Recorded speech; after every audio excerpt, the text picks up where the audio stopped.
Labdien! Dzień dobry.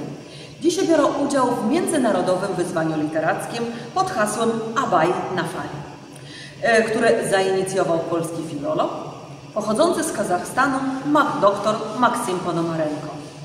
Projekt jest organizowany w związku ze 180-leciem urodzin Abaja Kunanbajuły, wielkiego poety, myśliciela i krzywiciela oświaty z Kazachstanu. Przeczytam Państwu fragment książki Karas est Dier w języku łotewskim.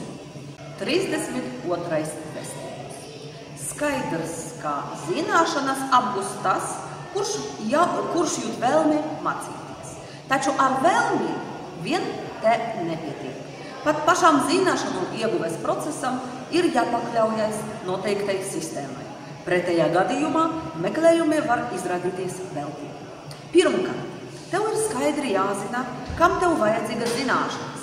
Ne jau bagātībai vai kādu citu laicīgu labumu iegūšanai tas ir jāmeklē, pēc zināšanām.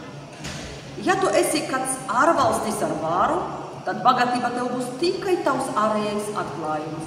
Vismazākā roba aizpildīšanai tavas zināšanas. Nav nekā vērtīgāka par tavu ieguvumu tavā prātā. Ja tu pats to apzinies, tavs prāts kļūst atšķirīgs no citiem. Tavas zināšanas kļūst par tavu bagātību.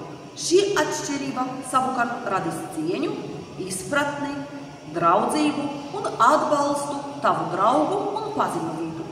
Tas milšu sēkla, kas izdīgusi no zemes dzīlēm, pakāpeniski top par augļu koku.